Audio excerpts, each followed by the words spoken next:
Welcome to CG Live. We are gearing up for the Advent season, and here's what I love about the Christmas season. I love ugly sweaters, as you can tell from the variety that I have. Side note, if you know the reference point with I don't know, Margot, put it in the comments. 10 gold stars, and when I see you on Sunday, I want to give you a high five for knowing the reference. But not only is it like ugly sweaters, but time to gather with family and friends, and there's so much joy and excitement in this season of Christmas and Advent. But most importantly, Christmas and Advent, it is a time of preparation where we prepare our hearts and minds for the first advent of Jesus Christ, our Messiah, at Christmas, but also as we prepare our hearts and minds for his second advent to come and finish what he started at Easter, making all things new. That's why Christmas and Advent is such an incredible and beautiful time. Here's what we have in store for you today. We're going to chat about our Adventure challenges for this year, and we'll explain how that works and how you can follow along. Participation in the Adventure Challenge gives you a chance to be one of the weekly winners of our 2023 CG Ugly Christmas sweaters. You'll get a preview of those beautiful /ugly sweaters when we get to the CG Live conversation today. It's going to be so much fun.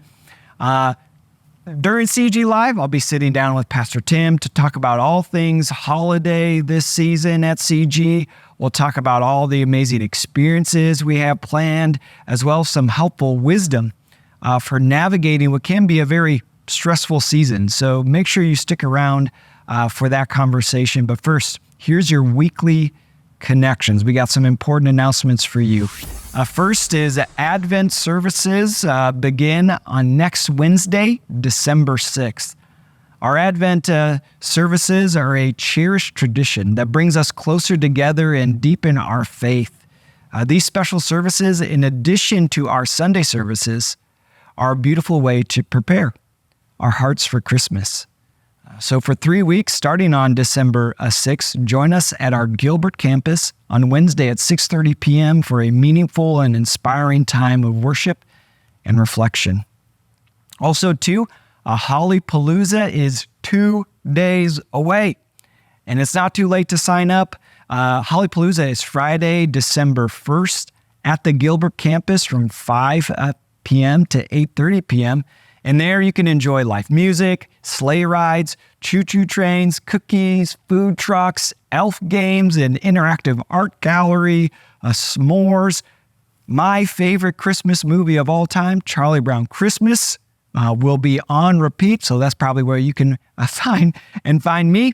And there'll be a visit from St. Nick. So RSVP by using the link in the description. And finally, as I mentioned at the beginning, Christmas can be a very stressful time, and one of the major stressors for people is grief. Over loved ones we have lost. Holiday brings that grief back, and so our Griefshare group is going to have a special offering called Surviving the Holidays. And our Surviving the Holidays seminar helps participants prepare for the holidays and even discover hope for the future. So join us on Saturday, December 2nd, from 9 a.m. to 11 a.m. at the Gilbert campus. You can contact the organizer, Michelle Nedry, by using the link in the description. Well, with that, we will be right back with our CG Live conversation for today after our Focus Next Step. Hello, friends. Pastor Michael here, and the Adventure is back. And if you're wondering what is the adventure, then this video is for you. The adventure is like the series of challenges during the season of Advent to not only deepen our relationships with others and have fun, but also prepare our hearts for Christmas. And so this is how it works. During the week, on Monday and Friday, an adventure challenge will be given to you. And so here's how you can participate. download the CG app, and every day you will get either a challenge or a devotion to help prepare you for Christmas and to hopefully enhance your Advent season. And then on Mondays, you will receive an adventure challenge more geared towards like a relational challenge during the Christmas season. And then on Fridays, you'll get more of like a fun Christmas challenge to do, like baking your favorite Christmas cookies or watching your favorite Christmas movie. And on those, for the fun ones, we're encouraging you to take a picture and then tag Christ Greenfield in it. So at Christ Greenfield on Instagram, Facebook, kind of whatever social media you use. And that will enter you into a raffle to win an incredible and amazing ugly sweater from Christ Greenfield. And so keep a lookout for that. So download the CG app, get ready for the adventure, do the challenges, tag Christ Greenfield, and get ready to win an incredible and ugly sweater. And also get ready to be ready for Christmas. Have a wonderful day. Welcome to CG Live today. Pastor Tim Ullman here with Pastor Michael Hayden. And Michael, you are looking darn ugly, bro. You know, I was about to say the same to you. Yeah, we are sporting the brand new CG Store first annual. This is going to be an annual ugly sweater. You see our CGs kind of on here and stuff. And enter when you join those challenges. I know you got all the details, man. Do that. And then at us, at Christ Greenfield, so we can see it and share the love. One of these beauties. Share the ugly. I can't think of a better like annual tradition to have than a collection of ugly sweaters. Can't think of one either. I mean, I've been impressed with your collection already at this point. Now to add CG to it, man, it's next level. Next level. Joy is found in the Christmas season like nobody's business, right? Yes. Joy is the fuel of the brain that leads us to deeper attachment, first to Christ actually, and then to one another. It's a powerful, powerful emotion. So what is it about events like Hollypalooza that just makes you smile, just brings joy? That is a great question. Well, I mean, it's just another opportunity to like get into like the Christmas spirit, and it really does harness like joy and connectivity. And plus like having something fun to do as like a family, you know, like St. Nick's gonna be there, the choo-choo trains. My kids are most excited about the s'mores. Oh, sure. Because who doesn't love a good s'more? And then just to see like, I mean, not only your friends, but the community there, and then to see the church being the church by serving the community, providing this like space for the community to gather and to experience the joy of Christmas. Man, it really doesn't get any better, man. Any better than that. So what is it about kids that just make you, like you got young kids. Yeah. But give words of invitation, I think, because we're blessed to serve at a multi-generational congregation, but it's so cool to see. I get so many comments at 7:30 at Gilbert when the kids sing or kids show up. What is it about children that just makes those of us that are older and older even than us just smile? I think it's just Jesus kind of mentions it, the childlike faith. There's just this like beauty in their simplicity of like trust and love and like just this sheer joy they have at being kids.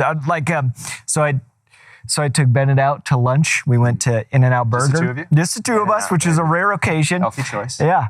Okay. It's a very healthy choice. It was so good. I did it was too. so good. Yeah. And I asked him this question. I was like, Bennett, if you could be anybody else for 24 hours, who could you be? And I was thinking he'd say like Spider-Man, Superman. But instead he goes, why would I want to be anybody else? I love being Bennett. I'm like, oh. Like, that's the beauty of a child. They're just like so present and they're just like in the moment. And but how many of us should say that too? Well, that's what I said. I was like, Ben, you don't know how deep and profound that answer is, and never change. You never don't change that answer. Always love being. I love being Bennett because Bennett is the Lord's, and so are you, man. That's awesome. So let's talk about Christmas Eve, New Year's Eve. We got some schedules that are going to be slightly different this year because it's on. Christmas Eve, New Year's Eve is on Sunday. It's wild. Whichever 7 years or so this happens. So how's the schedule going to be a little bit different for us? Well, so Sunday we won't have our normal Sunday schedule on Christmas Eve, it'll follow the usual Christmas Eve schedule. Which has a 10 a.m. Family service, right? Yeah, pajamas. My family went to that like last year. It was like so fun. You could rock an ugly sweater. You could rock an ugly sweater. And then, it's just your classic favorite like Christmas songs and like a simplified, more like childlike Christmas story message. And it is like super fun. And it's full. Like we get a lot of families. We get a lot of families. So I highly recommend that one's. And then the usual schedule. 3, 5, 7. Is that right? 1. Is it 1, 3, 5, 7, 11? 11? Ellie? No one knows. No one knows. It's all going to be online for you. As I'm trying to listen. ChristGreenfield.church. And we'll have all of the times there. So we should have been a little bit more prepared. We should be more prepared. I was more concerned about rocking this sweet That's all we wanted to talk about. The whole 20-minute segment should have been all about the ugly sweater. So we would have been way more fun. Yeah. 3, 5, and 7? Yep, and 11. And So 11. 10 a.m., 3, 5, 7, and 11. We just got confirmation. Take it to the bank, invite your friends. Christmas Eve. New Year's Eve is going to also be a little bit different, being on a Sunday. New Year's Eve is going to be a little different. Historically, the Sunday after Christmas is always a little low. And then on top of it, you throw in like, it's New Year's Eve. And so rather than seeing that as like maybe a negative, it's like a great opportunity to try something new. And so here's what we're going to try to do. We're going to make Sunday the 31st like a step out and serve day, like a serve Sunday. So we'll still invite everybody at one time to show up.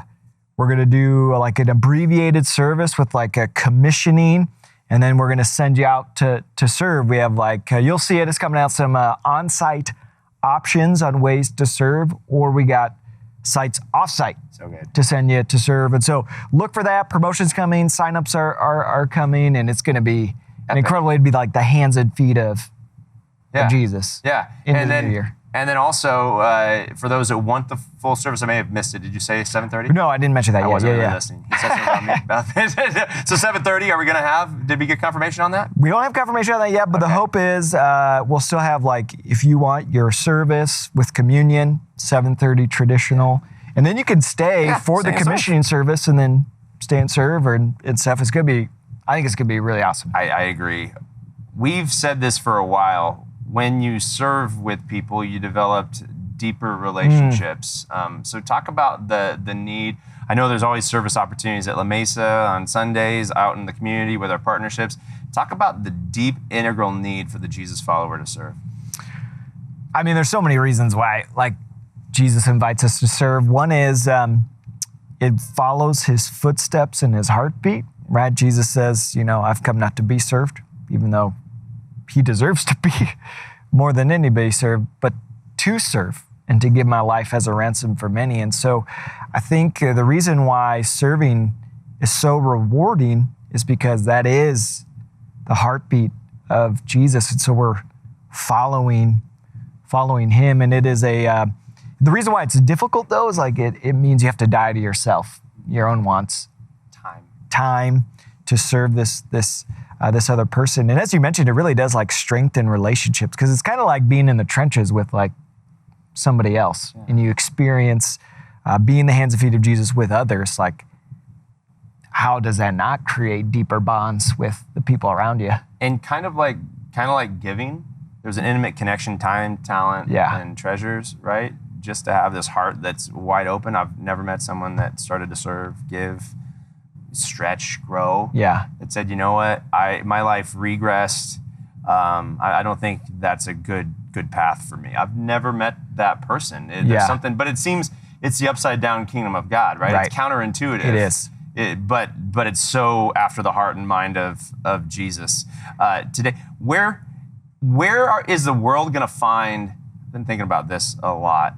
If the church isn't the church, Michael, in the midst of the chaos that is today, the selfishness that is today, the polarization, blah, blah, blah, where else are people going to find love and joy and community if the church isn't here saying, hey, we've existed we can go back to our Jewish roots, but for a long time, we've been showing up not just in places gathering just for us, but we've been here trying to bring good to the world, beauty to the world, going caring for the poor. Everybody, well, maybe you don't. You need to be reminded of this, but the hospital system, all of these care systems set up by Christians, good faith, goodwill, wanting to bless their neighbor. It's in our DNA. It needs to be unearthed, though, in the this is the challenge of leadership, right? In the hyper-individualized, consumeristic day and age in which we live. So rather than consuming during this Christmas time, maybe you start to serve a little bit more. Yeah, and the reason, I think it all leads back, you said this at the very beginning, like the fuel for the brain is joy.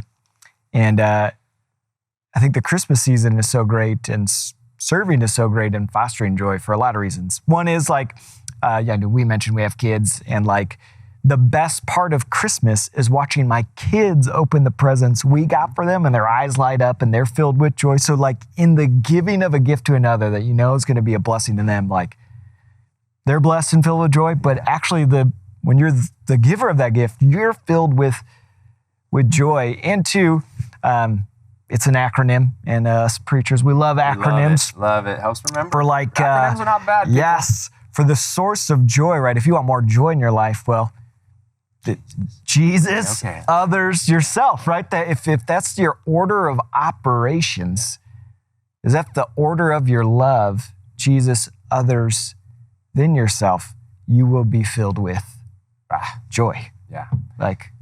So, final question, as people are entering into this kind of meme consumer kind of season, we know that consumer debt, credit card debt during this season, we're going to have some budgeting opportunities for the body of Christ heading into 24, right? But we just take in so much. Give us a theology of consumerism. And in a log gospel, this isn't like a major assignment. We just actually did a preacher's clinic the other day. So one final preaching tidbit on what is the positive and the negative side of consumerism. Oh man! And I'll add to the conversation. You add to the I think on both ends, maybe the overarching thing to recognize over like what we have or what we could like purchase is like, it's all God's. He owns it all. Everything we have in the bank or at our house or in our driveway, it's all His. And so how do we manage and steward what He's given us faithfully? And then in the realm of like consuming, you just can like ask yourself, does this add to life? Is this life-giving to me and my family if we purchase or do this or experience this thing? Or is it just, am I going to become slave to this new item? You know, a lot of items like promise, like, oh, this will give you so much life, but you got to be a little more like discerning. So one way to do that is just to nail down, like, what do I as an individual or what do we as a family really value? For sure. Like, what do we really value? And then align your spending and your consumption towards what you value, towards like what's kingdom building. And then I think consumption and like God's kingdom can kind of align. Yeah. I mean, my heart's intent is that I would be, this is the new man and woman in me. I'm just a man, by the way. The new man in me, that I would be consumed by Christ, right? That He says, you're mine, I gotcha. And then all these other idols that offer fool's gold, he gives discernment then. Oh, this is going to be helpful. And then maybe Christ in community says, this is probably not going to lead. Is there anyone in your world, in our world, because money's such a weird topic, right? Yeah. That challenges, did you really need that thing that you bought? Yeah. Like, is there anybody, I'm asking this seriously. Yeah. In the very wealthy community that we live in, and it is a wealthy community and a wealthy nation that we live in, one of the roles of the church and just a brother to a brother, sister to a sister is like, did you need to buy that new thing or whatever it is? Yeah. You know? Yeah, tell me about it. Is it bringing you joy? And I don't think it's like a shame-filled thing, but was it a need or one? I think that's a question we should have consistently. Yeah, the most faithful person for that in my life is my wife. For sure. Yeah, for sure. She's pretty frugal, isn't she? She is. Yeah. She is. She's incredible. So like our neighbors, they got like It's like little electric fireplace thing was like really nice and like so cozy. And so, like I was looking for something similar online. I was like, babe, look at this. And she's like, do we really need that? Yeah.